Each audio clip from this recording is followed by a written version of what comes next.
I'm in Montgomery County Recreation. I'm about to go through that door where there's 600 people excited to see me. You need to stay tuned. This is going to be an awesome session.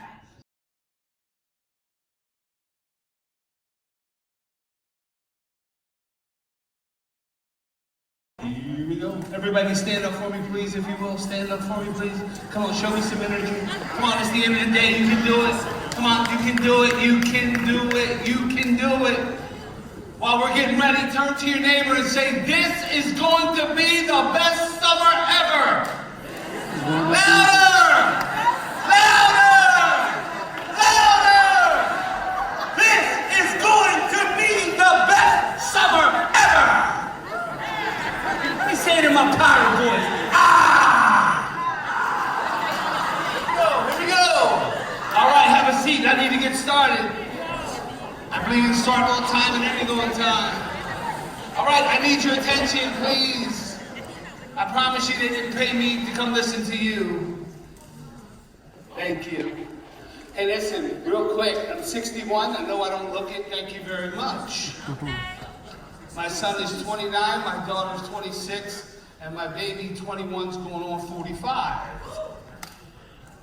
A full-blooded Native American from the Montgomery tribe out of North Carolina. And I need to kind of tell you a little bit about myself before we get started. You kind of sit back and relax. Generally, when there's an audience this size, the first thing people are thinking is, hey, what color do you think he is? What race do you think he is? And I need to kind of get you to relax and engage. Let's get past that, because there's a message here for you today. For 30 years, I've been doing this in about 3 different continents, in about 15, 20 countries. About 25,000 people a year. So I've never met a microphone that I didn't like or a camera that I ran from. So I'm kind of telling you, today I want to just kind of leave some things in your spirit. But one more time, repeat after me as loud as you can. This is going to be the best summer ever! This is going to be the best summer ever! Man, they are awake. I love it. Next slide, please. So the title, as you saw, was Maximizing Your Potential, Bringing Out Value. How many of you would like to learn how to maximize your potential? Would you raise your hand? Excellent, that's about half of the room. Wonder what the other half wants to do. Let's try it again. Put your hand all the way up like this time. If you'd like to learn how to maximize your potential, would you raise your hand, please? Excellent, now we got the room covered. Dr. Preston Bruce came into my life when I was 18 years old. Grew up in Southeast Baltimore. Incarceration, drugs, alcoholism was part of my life. At age 18, my biggest decision every day was who was we going to hurt, take something from, and get high. What a life it was. Dr. Bruce came into my life and said, there's something special in you. Don't miss that message right there. Because there's something special in each one of you in this room. But sometimes you can't believe it. So what I need you to do is borrow my belief today until you can believe in yourself. So Dr. Bruce said, Milton, you can be anything you want to be. Now he didn't understand I had been to the 9th grade 3 times. You can laugh at that. And he didn't understand my background. He didn't understand that Native Americans have the highest suicide rate in the United States, the highest alcoholism rate. And don't feel sorry for me, I'm just telling you the facts. But he consistently said, I'm going to teach you how to be better. There's something inside of you. And that's the message that I want you to leave today. Discover today what's inside of you.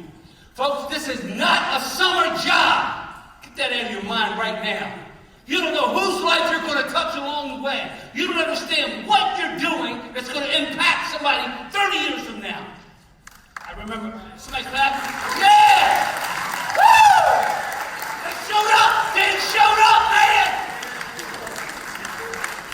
I remember my first summer camp like if it was yesterday. They gave me a brick and said, if you can swim with this brick, and you go to the bottom again, and you can be a lifeguard. That was the lifeguard test. I'm not real sure that's safe today, but I can remember it. I remember going to all the different camps and the legacy that was imparted into me. This is not dress rehearsal. This is somebody's lives you're touching. You're making a difference this summer. That's why this is the best summer ever. So, next slide, please. I won't bore you with what I do for a living. I want to get right into it. If you would like to get a copy of my ebook, next slide please, if you would just go to this web address, I promise you, the principles that I'm teaching today are in that book, and it's free, and you can have it. So what it basically is 42 years of my mentorship with Dr. Bruce compiled in the 35 pages right there. Why? Because I need to lead the world to better places as the result of my being. I need a positive impact upon the people's lives that I'm going to encounter while on this earth for such a short period of time. And don't miss this. On the last day when they put me in the ground, have them say something other than, he was a nice guy. That's all you can get. That's it. So today, we're living our legacy. So please get that book, I promise. Now I'm going to make you even something even more special than I want to do for you. If you're struggling with any area of your life and you want us to have some type of remote Zoom call where I can pour into your life, I want to. Because I'm going to be blessed for helping you. And I need to leave you better than I found you. So take me up on that offer. Next slide, please. So today, I come by to give you some tools. You see, when you walked in here this morning, you brought your skill set with you. Some of you have some very good skill sets because I've been watching you. And some of you need to work on them. It's okay. At 18, I was a hot mess. Thank goodness that somebody helped me. So I want you to work on your skills on your own, but I'm going to give you some situational tools today that you're going to apply this summer. Next slide, please. Because here's the reality. I love this quote. This is my theme for today's training. On three, could we read this please on three? Like that would be 1, 2, 3, then you start reading. And I need everybody participating on this one. This is the most important part of us getting started. 1, 2, 3. If you don't let something change it, if you can't change it, change your attitude. So Maya Angelou said that. If you can't change something, change your attitude about it. So this was my first lesson Dr. Bruce gave me. Let's see if you can get this. When life gives you lemons, make lemonade. Lemonade people, raise your hand. Lemonade people, raise your hand. Ah! Ah! When life gives you lemons, watch this. Pick the seeds out of the lemon and plant it and grow an orchard so you can take care of yourself and everybody else around you for the rest of their lives. So last week when I asked that question in Atlantic City, this is what they said. Lemons? Make lemon teenies. Lemon orange, lemon crushes. No. When life gives you lemons, understand that the value is in the seed of the lemon. And it's what you do with the seed that's going to determine what happens from that day going forward. So your mind is now the seed this afternoon. What you allow to go in your mind, into the sensescapes of your mind, is going to direct your whole life. Listen to this. You're a byproduct of everybody you've ever hung around with. You're associated with. Everything that you've ever read, said, heard, and done. You're a composite of that. Folks, I had to get rid of some people in my life. How many of you know what I'm talking about? You got to get rid of some people. You see, watch this. The future leaders are in this room. That's where the future leaders are. I don't know what they're doing. I don't know if they're wearing the hair off the back of their head. I don't know what they're doing right now.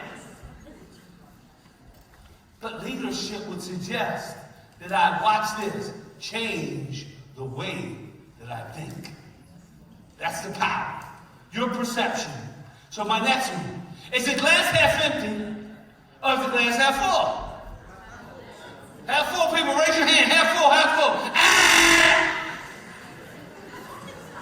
My whole life I heard about a half a glass. Is the glass half empty? Is the glass half full? My mentor said, Milton, you need to hold your feet up. My cup runneth over. Goodness and abundance and joy will follow me for all the rest of my life. You better understand who you are. Young people, listen to me. If I could roll back the ages of time and trade places with you, this is the first thing I would do. Change the way that I was thinking. I would stop putting limits on the unlimited. I would stop hanging around people that were down in the mouth. I'd stop hanging around people that were dragging me down. I get around some of these leaders that look like this in these blue shirts. I get around some of these leaders and I'd ask them, what are you doing? How did you get where you're at? Help me. I want to be where you're at. Because people that are going somewhere want to help other people. People going nowhere want you to stay right with them. Stop pointing at people now. I thought you was pointing. Was you pointing at the person next to you? Oh, okay. See, I'm old. You got to be careful with me. If you move your hands a certain way, I'm thinking you was pointing at somebody. Yeah, people going nowhere want you to stay right with them. To justify their what? Lack of productivity, lack of vision, lack of dream, lack of discipline. So Maya Angelou said it the best. If you don't like something, just change the way you think about it.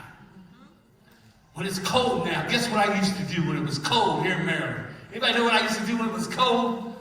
Cold here in Maryland. Anybody know? Complain!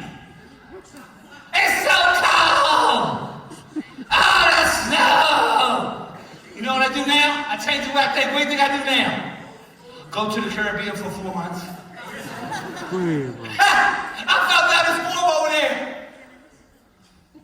But it took a while to get there. It didn't happen overnight. I've been persistent, consistent for 30 years doing this. This is not something I'm trying. This is not something I woke up this morning and decided to do.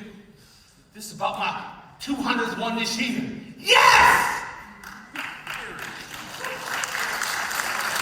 Not bad for a little boy from Southeast Baltimore with a drug addiction problem that got jewelry every Saturday night. Some of y'all get that later. You know when they put the braces on you? I got jewelry every Saturday night. Not no more. I save people from their own selves now. Don't miss that. I save people from their own selves. So young people, miss this. Don't miss this, please. You can do whatever you want to do. You just have to make up your mind. Next slide, please. All right, so we're going to talk about the habits of changing and becoming the best we can be. I believe it starts right here with this word on the screen called attitude. You ever met some people when they walk in the room, it's like a dark cloud came by. If you ask them, watch, here's a sure sign you met one of them. You say, how you doing? Hanging in there, just hanging in there. You ever seen them? Hanging in there, yeah, just hanging in there. Well, I hope you're holding on tight. Hanging in there? What kind of life is that to live? 7 times 24 is 168 hours a week. You sleep 1/3 of those hours. 8 times 7 is 56. You spend 56 hours awake. The rest of your waking life, hanging in there, just hanging in there. I'm sick of people hanging in there. You better get away from me. Something will happen to you if you get around me. Because I got the right what? What's the word on the screen? Attitude. Dr. Bruce said, Milton, the enemy in your life is you. I said, that don't make no sense. That don't make no sense at all. The enemy in the life is you. He said, your attitude is going to keep you trapped right in the body that you're in and it'll never allow you to go where you're supposed to be. I can say it again. Dr. Bruce said, your attitude is going to keep you trapped in the body you're in. Never allow you to go where you're supposed to be. Attitude. Listen to me. I had a bad one. See, Native Americans, we will get you. Let me get down here so y'all can hear me. I said we will get you. We will get you. You better not do my cuss. And I'm one of them Indians who will get you. Do something to me.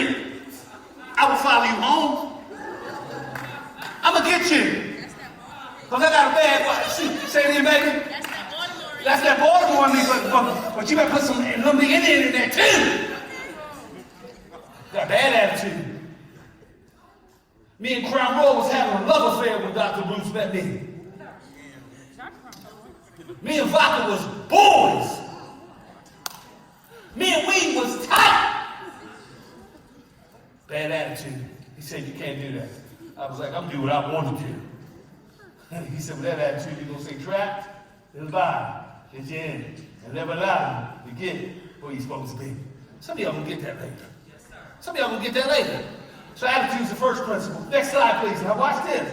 I'm gonna cover these 7 principles. Don't miss these. The first one is purpose.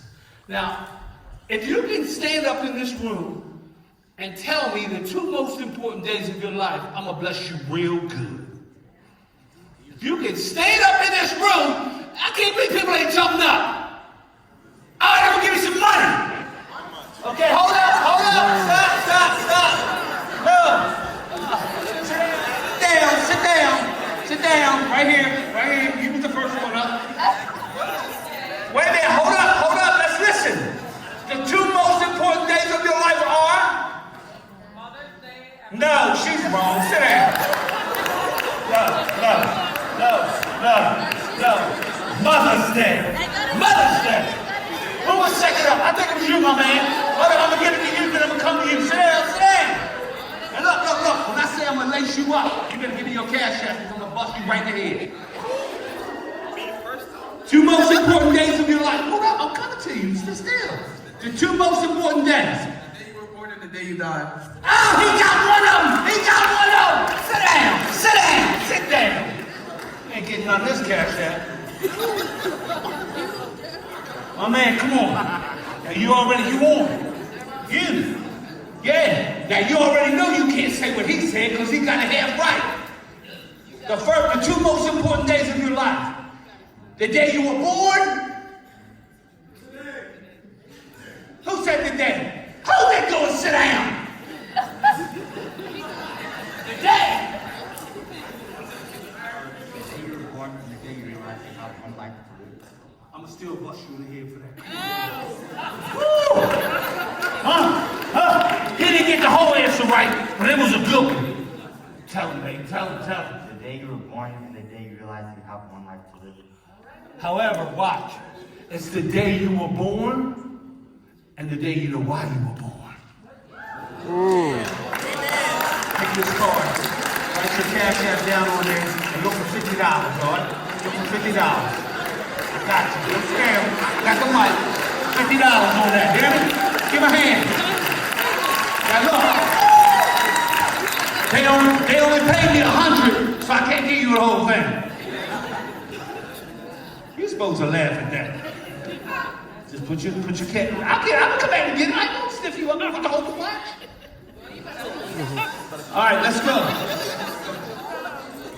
So the first day, the most important day of your life is the day you're what? Born. And the second day is what? Baby, why you born? The day you discover your purpose, your passion, your reason for living, why you were ever born. Now, a lot of people walk around here confused. You think you was born because your mother and father had sex. You think you was born because they wanted a child. Stop talking to people that ain't getting paid to talk. You better leave them alone. Listen. Here's why the second day is so important. Because once you discover your purpose and passion for living, you wake up every day fulfilled. You wake up every day getting it done. You wake up every day like you ain't got no tomorrow. That's why it ain't important about yesterday. It's only important about now. The 2 most important days of your life is the day you're born and the day you know why you're born. Come on, I'm trying to wake somebody up. Yeah. I only got a little bit of time and a lot to say. What's the 2 most important days? The day you're born, the day you find your purpose. Yes! Too old to be hitting like that. You got me. Watch out for me. My girl will be glad to you know you're doing that too. So watch. Here's why purpose is so important. Because we go through life every day wandering, waiting for somebody to tell us what to do, wandering, because we don't have no purpose. And by the way, if you don't have purpose, don't worry about it. Somebody with a purpose will be by real soon to tell you what to do. Young folks, watch. when you leave here this summer, you're gonna be ready. Y'all gonna be dangerous. How many of you got college in your plans? College, business, doctors, lawyers, raise your hand. Hey, come on, I need to see it. Well, the only thing that's gonna stop you is you. Well, we're gonna make this a great summer. We're gonna prepare you for life. So this is life training. Purpose. Nothing happens to a man who discovers his purpose. Nothing happens to a woman who discovers their purpose. They just wander through life. Little Susie was 8 years old. Little Susie. You might know little Susie. She had 4 baby dolls and 2 kitty cats, and she put Band-Aids on all of them and fixed them all up. When she got 13, little Susie was going around helping people. She got 16, she got a little job at the hospital, and she just wanted to take care of people. What do you think Susie became when she was 18? A doctor. Because she wanted to do what? Take care of people. See, it started with little Susie a long time ago. How many of y'all started to see the trend here? You started to see the trend. Little Joey, what's little Joey? He was 4. He had 5 in pajamas. He'd be on the floor just his house, the first Halloween costume was a fire suit. What do you think he later on became? The battalion fighter chief. Y'all better get it right. Now, when you got vision, you don't get regular jobs. I'm going to say it again. You get meaningful jobs like these folks in a blue shirt making a difference in people's lives. That's meaningful. Find your blue shirt and ask them why. Purpose. Next slide, please. The next point that's critical to your success. Don't miss this. Next slide, please. Would be relationships. Now, I'm going to be honest with you. This is one I've struggled in. I've not done real good in the relationship field. Matter of fact, I'm divorced. Let me tell you why. How many years you got? How many times you get it? 3rd time's a charm. Girl, you must be out your mind. I gotta work on me before I go mess somebody else up. There's a lesson there for somebody. There's a lesson there for somebody. Sometimes you gotta work on yourself before you go mess somebody else up. So the first relationship Dr. Bruce said you have to have is with yourself. He said every morning when you get up, Milton, you should look in the mirror and ask yourself, do you really like you? You need to come over here and feel something. I'll teach you about feel right now. I need to know your name. Right here, I need to know your name because you caught me from way over there. And I don't normally miss. I don't miss. Tell me your name. Yes, you. Isabel. Tell me about yourself, Isabel. Stand up. Stand up. Let them all see you. Yeah, take this microphone.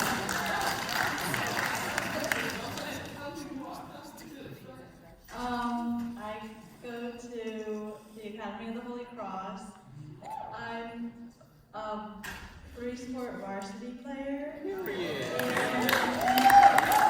I'm working 2 jobs. One for an ice cream shop.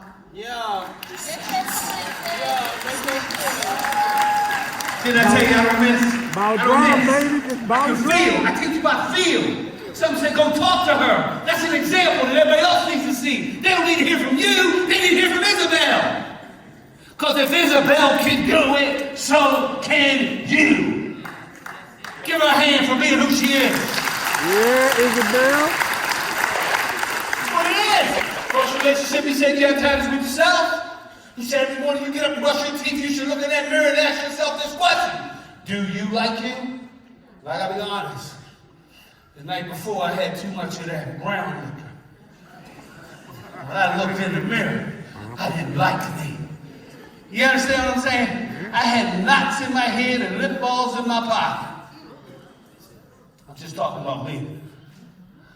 I've overcome those demons, so don't feel bad for me. Amen. I help other people now. Amen. I tell them my story. I tell them my story. I looked in the mirror, I didn't like me, so I wouldn't even brush my teeth sideways. Because watch this, if you don't like you, you're going to take you with you wherever you go. We already sick of you. You have to like yourself. I'm going to go somewhere, it's probably a little dangerous, but I feel like I should go there. Social media is destroying people's self-image.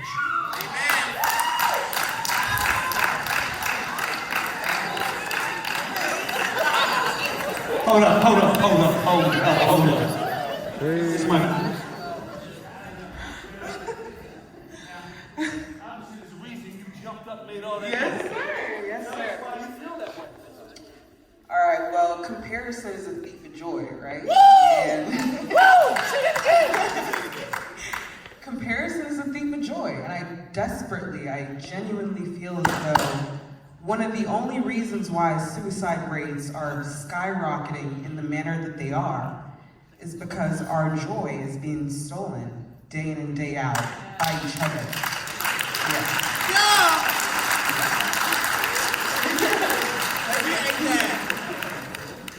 I'm gonna need you not to go into the speaking business here. Sit down, because you're gonna take my money. Here you go. Here's my card. I would like to personally mentor you. Please call me. Yes, that's power. See, there's a lot of truth that the relationship we begin to think about the most is other people. And that's far from, okay, all right, I know I didn't fall down. I said I'm okay. I didn't fall. Yeah. If you get around me, something's gonna happen to you. The watches, everything. So look, so by nature of us not understanding the first relationship we should have with ourselves, we want to go give ourselves away to somebody else. Let me say that again. We want to give ourselves away to somebody else. You know, I've even met people that have given themselves to their work. There's nothing wrong with that. You're just avoiding the most important thing, which is addressing you. I'm not a clinical psychologist. I've just been in enough therapy to know. Mental health's real. Mental health is real. So I've been through enough therapy to know that I gotta like me first before I get into this. As you say, third time's a charm. I'm working on the second one, man. The second one. I'm gonna do it one more time and don't ever do it again. So, the second relationship Dr. Bruce said you should have is with the people in your inner circle. I want you to think just for a minute, everybody in your inner circle. Now, tell me your first name one more time, Mr. in the blue. Your first name, Isabel? Isabel. Isabel, by nature of what you can describe, I can just about tell you what your circle looks like. Would you believe that? Would you believe I could have the ability to do that? Yep. Absolutely, because birds of a feather do what? Flock together. Flock together. We run with people that we feel comfortable with. And sometimes it's time for us to get used to being comfortable, being uncomfortable.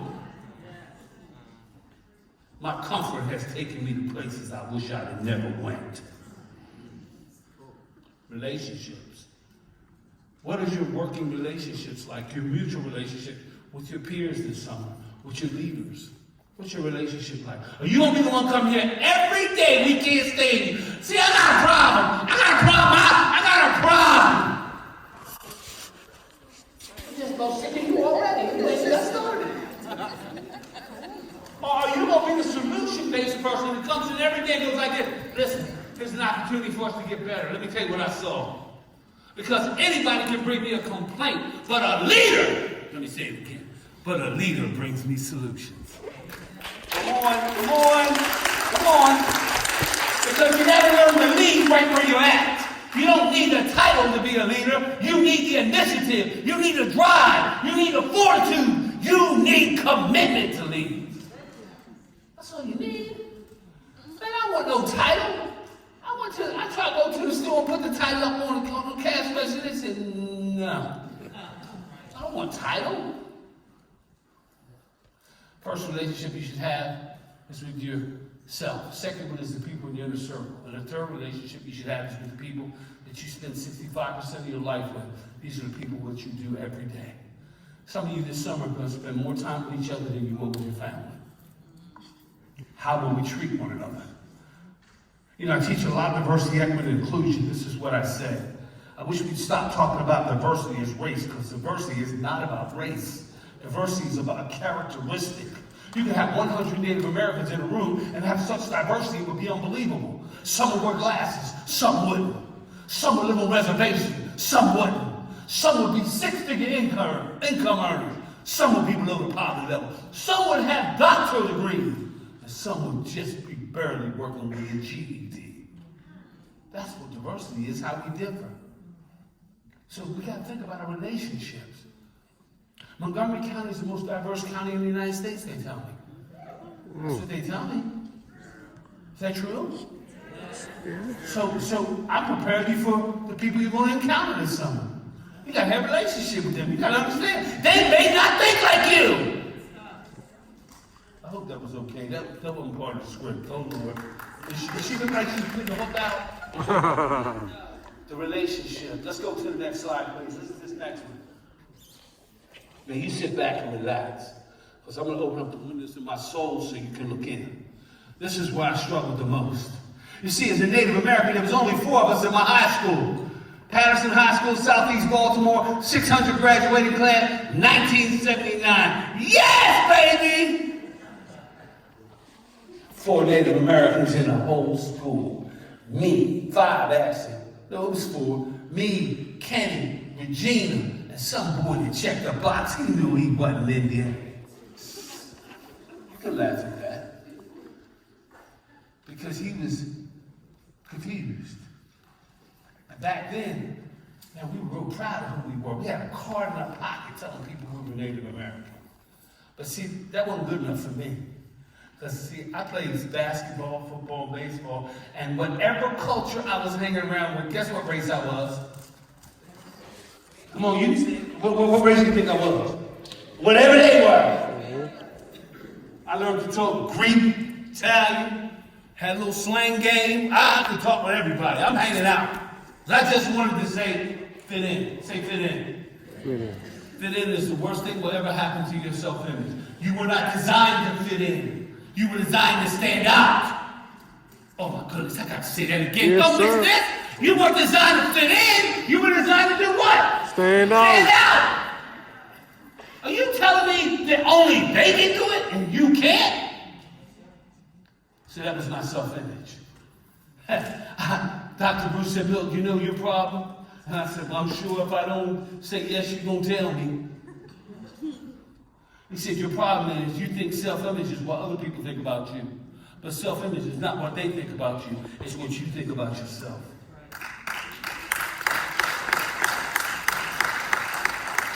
Do you see yourself on the last day of camp being the most successful counselor that was here this summer? That's what you got to do. You got to put that kind of belief in yourself. You got to start right now saying, "I'm going to be the best I can be." See, my self-image took a hit because I didn't know any better. I just thought living in an urban city that, that's what we're supposed to do. But it wasn't until a man came by and said, "If you don't stand for something, you won't fall for anything." And that's what I did. I fell to the guys that was the coolest, the crowd that was going somewhere, Now I look back, all of them's dead in prison. And the ones that we call nerds, well, never mind. I got a job. One of them hired me. You know what I'm saying? He hired me. I wish I'd been nice to all of them, but I was kind of mean back in high school. My point is, treat all people the same. Yes, sir. Treat all people the same. The biggest problem we have is when we come to work is we use this philosophy called, "I'm going to treat people the way I want to be treated." Now listen to me. I'm going to mess you up here now, okay? First of all, you should never come to work and treat people the way you want to be treated. Let me let that marinate, because that's going to be a problem. No, it's not. Go ahead. Give it to us. See, in your personal life, you should treat people the way you want to be treated, because that's your personal life. But when people come into the workforce, you should treat them the way they want to be treated, because they may have a higher expectation of themselves than you see them. They may have different goals than you have, different beliefs than you have, and you treat them like how? Well, you want to be treated. And you wonder why we have so much controversy. My way is not the right way. My way is my way. And you'll figure out yours. So self-image is going to shape you today. I would ask you to do one thing. Examine those that you allow to pour into your life. Examine those that you allow to pour into your life. My daughter said to me the other day, she said, "Daddy, You need to stop ear hustling. I had no idea what that meant, so I said, honey, what are you talking about? She said, there's 2 conversations over here. You in all 3 of them, and you trying to hold a conversation. I said, honey, because I got to watch that person. He's trying to put something in my son's ear. And I know I taught him well, but he might slip up one day. See, that's my job.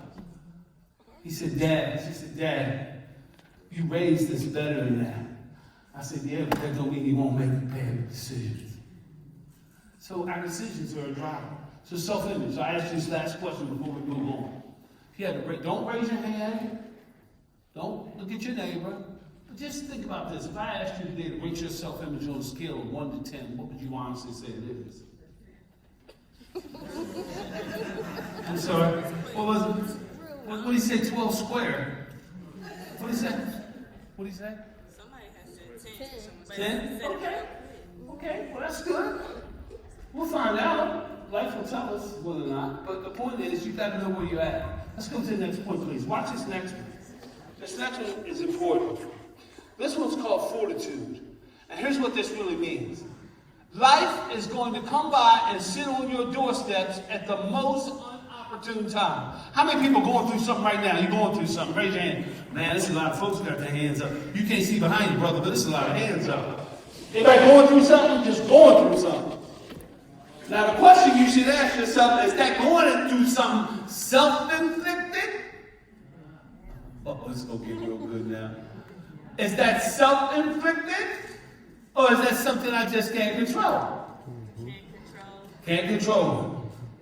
And here's what you should get used to. Overcoming those things that come into your life that you can't control. That's what you should get used to. Booker T. Washington said it the best. He said, don't measure man by the success he's achieved in life, but measure him by what he's had to overcome to get where he's at. Show me an overcomer and I'll show you a becomer. Show me somebody that's got their nose bloody, been through some stuff. That's who I can work with. My minister says no test, no testimony. You got to go through some things. I watched March 2020. I come off stage in Philadelphia, National Conference. Driving home that Sunday. Every device we had in the car lit up, and that's what it said. Maryland's in a quarantine, lock and order place. Now, folks, in case you ain't figured, I got to be in front of people to make money. I got to be in front of people. So they don't pay me if I'm in front of people. 60 days went by. I wasn't in front of nobody. Brother, I was borderline depressed. Like, I'm not used to this. I would start talking to the dog. The dog will get a training. I would train the dog. Got my hair cut today. Did a little training in the barbershop. It's free, but I do training everywhere I go. Hey, y'all can't talk like that. There's customers in here. No, we're not paying you. I know you're not because you can't afford me, but I'm trying to help y'all anyway. I got to talk. I'm built to talk. So I had nobody to talk to. So watch what I did. Fortitude, I overcame the obstacle. I had a man cave. Anybody heard about a man cave? Man cave ain't gonna do nothing but keep it broke. If you got space in your house, you better make it work for you. So I turned that man cave into a studio. My income went up 60%. Hey! Now I can talk to people all around the world. The world. The world. Are you kidding me? They paid me $5,000 an hour when I talk. Are you kidding me? I love my job! I love my job! I'm passionate about this. You gotta overcome some things. Now, we're sick and tired. Don't miss this. We're sick and tired of your whining. Something happens to me. You better be glad you ain't in Ukraine tonight. You better be glad you wasn't going past Valley back on a couple days ago, up in the tops in Buffalo. You better be glad, you didn't get hit with that tornado that came through and the people that got flooded out. You better be, you understand what I'm saying? So here's the way we overcome things. Make a mental note of this. An attitude of gratitude. an attitude of gratitude. That gets me through. Every time I'm going through a struggle, I get an attitude of gratitude. My man, can I ask your name right here with the royal hat on? Devin, are you writing? Are you writing now? Were you writing? Were you writing while I was talking? Oh, man, I was about to get that boy some money. I'm telling you, I was going to walk right up on him. I thought he was writing because I think paying attention. You thought he was writing? I think he was right. You need to call me, man. Put your cash app. Did you give me the card back? To the cash app? Oh, look, he's on. He's on. There you go. You do the same thing he did. Put your cash app on there. You got it? All right. So look, you got to overcome some things, right? So you got to have this attitude of gratitude. Go to the next slide, please. Now watch this. This is the one that has haunted me my whole life. When this one comes on the screen, I start shaking. Because watch this. I have a hard time disciplining myself. I have a hard time doing what I know I should do for myself. Is anybody else in here procrastinating and will be honest and raise your hand? Oh, I'm in the right room. Lord, I'm just in the right room. I'm in the right room. I thought they was all going to lie. Not me. I will procrastinate. Look, when the game came on the other night, game 6, I'm like this. Oh my God. Oh my goodness. I ain't get one check from the NBA. Not one check, but I'm loyal. You hear me? Hey, it's a foul! I care more about their lives than I do what? Yeah, y'all don't want to say it. But I had to discipline myself. You better turn that TV off, boy. You broke. You ain't got no Kyrie money. You better turn that TV off. Then I got hooked on some shows. You got to get hooked on shows on TV? Yeah. Man, I can't stand that. So you know what I do? I Google how much they make an episode, then I send them a bill for the time I watched it. They don't pay. You gotta discipline yourself. Some things I had to learn to discipline too. Watch this. The pandemic came, and all my suits start going like this. See what I'm saying? All my suits start going like this. The refrigerator had me hostage. Every time I came past the refrigerator, it said cheesecake. I said no. Brian's ice cream! No. Suits start swelling up. I can't keep my hands from out my wear. My mouth. Here's another thing I had to learn to discipline. It's my mouth. I talk too much. And did I tell you I talk too much? That's what my friends say. Milk, you talk too much. And you know, I get real indignant. Take my glasses off. Well, you see, I'm a professional speaker. That's why I talk so much. And they look at me right back in the eye and say, well, we not paying you. Shut up.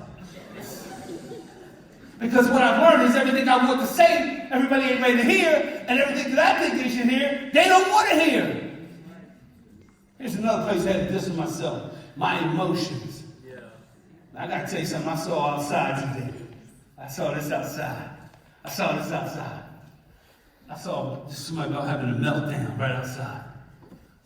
It was a meltdown, like just having a meltdown. Oh my God! Oh my goodness! Oh my goodness! Oh my goodness! Oh my goodness! Oh my goodness! What's wrong? The email didn't go through. The copier broke. It's hot in here. Always our emotions. You know why we have a hard time disciplining our emotions? Because we're emotional people that have a logical side that we haven't figured out how to turn and monitor and regulate our emotions. Here's the thing. Don't tell nobody. Everybody put your finger right here to your head. Put your finger right here to your head. And go ahead and think about that one thing that you got your finger on that you need to discipline. Is it getting to work on time? Stop being late? Is it being accountable, doing what you said you're going to do?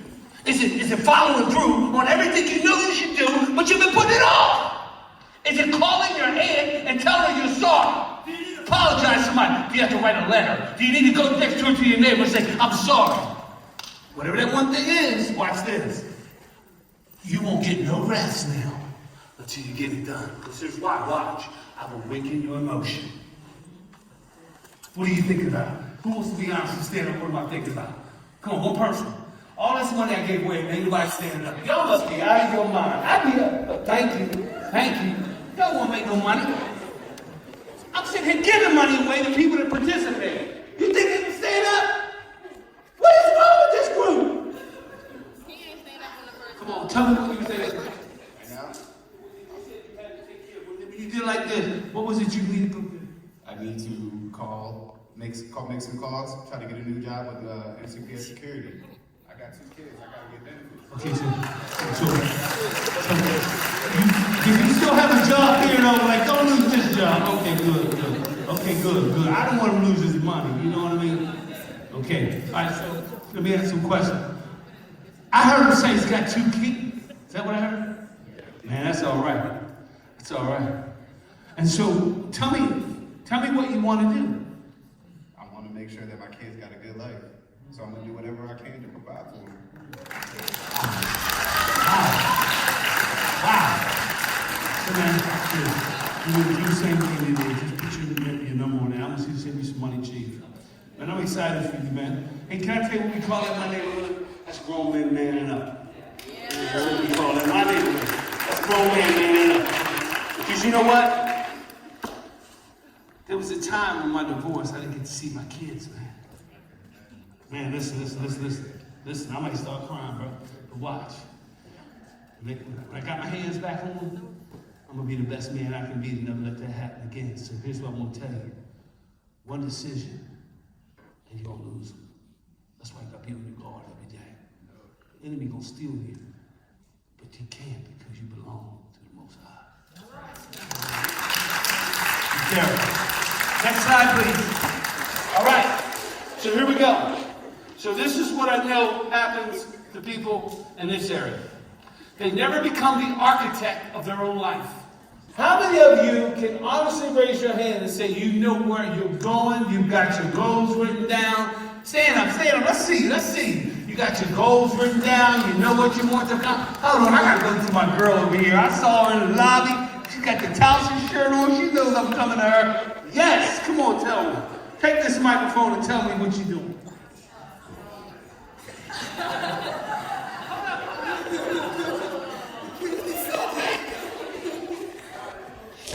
Come on, go ahead. Tell me what you're doing. I'm gonna be an elementary school teacher. Wait. Did you have to start it out? I'm me. She didn't say I'm thinking about. Let's do it again. Say it one more time. I'm gonna be an elementary school teacher.